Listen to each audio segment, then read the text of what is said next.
on, or what I was doing, because as yet I had said nothing to the Jews or the priests, or nobles, or officials, or any others who would be doing the work. Then I said to them, "You see the trouble we are in.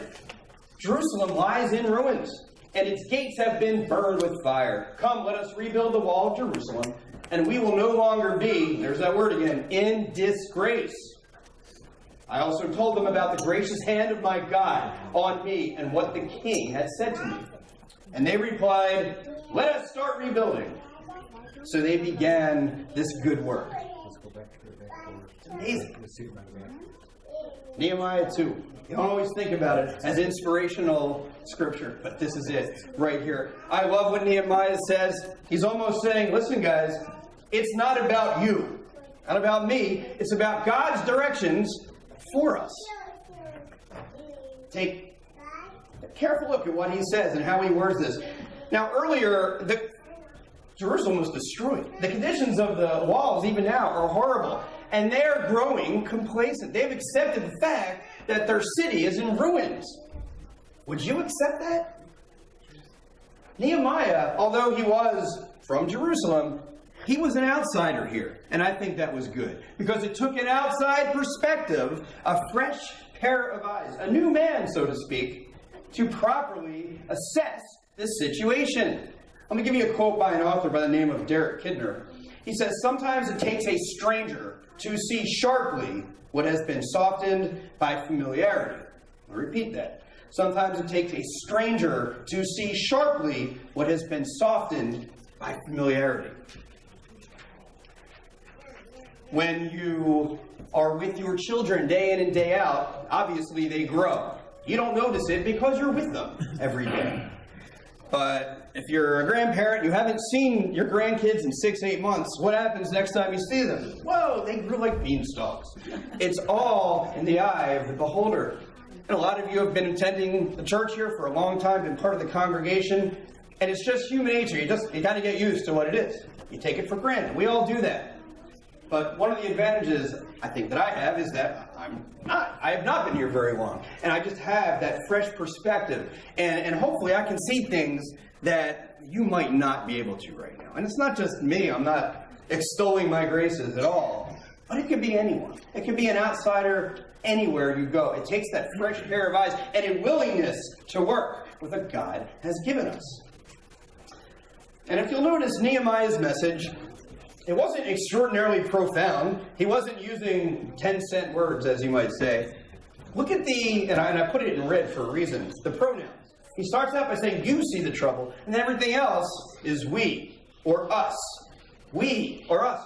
I'm going to do this with you, is what he's saying. It's not like Nehemiah says, okay, here's what you're going to do, and then you do this, and then I want you to do this, and I'm going to get out of Dodge. You can call me when you're done. This is what a leader does. He leads by example. Nehemiah is going to get in and get dirty with these fellows. And that's what he did. And if you'll see, he doesn't sugarcoat whatsoever. Verse 18, look at the order. Yes, King Artaxerxes helped out quite a bit. But I told them about the gracious hand of my God first, and what the King Artaxerxes, had said to me second. That's knowing your priorities. You know, God sees things. He just sees things radically differently than you and I do. We travel and we're on the street and we see a homeless person and we say, wow, what an unfortunate bum that is, right? And God looks at that person and says, you know what? That's my creation and he's beautiful in my eyes. We get a rejection letter and say, oh, I really wanted this job, or oh, I wanted to go to this school. Life is over. And you know what? God sees that as protection.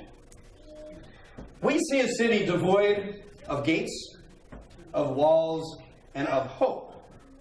And Nehemiah sees this as a city that has yet to reach its potential. It's all how you look at it. In Psalm 48, verse 2, the psalmist describes Jerusalem this way. Beautiful in its loftiness, the joy of the whole earth, like the heights of Zaphon, is Mount Zion, the city of the great king. His attitude was great. And look, isn't it easier working for someone who inspires you who gives you incentive rather than someone who's constantly putting you down, rather than someone who's constantly screaming at you, rather than someone who always wants to show you that this is my company and you work for me. There was none of that with Nehemiah, and look how they responded. He said, all right, let's go do it. Go get him. Let us start rebuilding. If Nehemiah did not rely on God, if Nehemiah kind of took it his own way, this never would have happened. Of course, whenever there's a great idea, expect some opposition. We'll finish the text, verses 19 and 20. But when Sanballat the Horonite, Tobiah the Ammonite official, and Geshem the Arab heard about it, they mocked and ridiculed us. What is this you are doing? They asked. Are you rebelling against the king? I answered them by saying, the God of heaven will give us success. We, his servants, will start rebuilding. But as for you, you have no share in Jerusalem or any claim or historic rights to it. Wow. So this is 2,500 years ago's version of trash talk.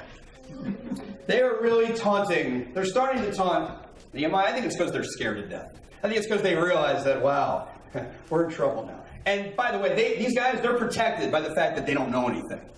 Ignorance in this case is bliss. And I hate to tell you this, by the way, and I hope you're sitting down. Okay, good. Not everybody likes you. Not everybody does. You're going to have enemies in your life. You're going to have critics. People will find very creative ways to mock you and criticize you and tell you that, you're not good enough and you're not qualified for that job. And who told you that you could be a parent? Oh, right? Well, the way I see it, if you've gone through your whole life without being criticized, I don't think you're making that big a mark on the world. It's okay. Not everybody is going to like every single thing you say and do. I heard once that if one man calls you a donkey, pay no attention. If two men call you a donkey, check for hoof prints. If three men call you a donkey, get a saddle. But Nehemiah, I love his reaction here. Did he say, he pulls out his trump card. No pun intended. And he does not say, well, the King Artaxerxes told me that I could come here, so nah. What does he say?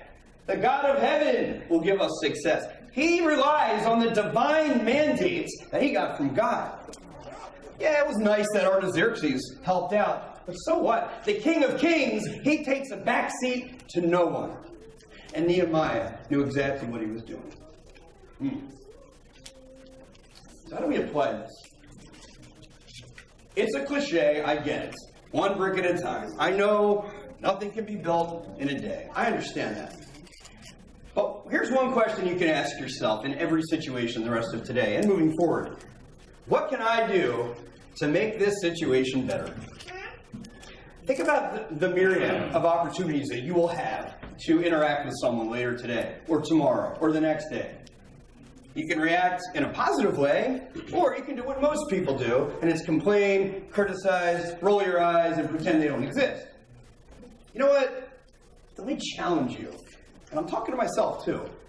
Take the road less traveled and help rebuild someone's life, someone's relationship. Help rebuild someone's church. Help rebuild could be someone's attitude. We know as Christians, we know what it's like to not be perfect. I don't know that everybody else understands that. But we also understand that that's okay. The hopeless drug addict, the cancer patient, the recently widowed man, the woman who just lost her job, the prodigal child. Help rebuild their lives one brick at a time. How do we fortify our faith in a world that is getting more and more against us? We need to build a wall, not necessarily to completely isolate, but just when we need to. And we can only do that one brick at a time. How can we work together to change some things here at the church if we need to, or to rebuild our relationships with one another? One person at a time. So perhaps you need a Nehemiah in your life. Are there any Nehemiahs around here? I would say absolutely. There are a ton of encouraging men and women that I've met in the short time here.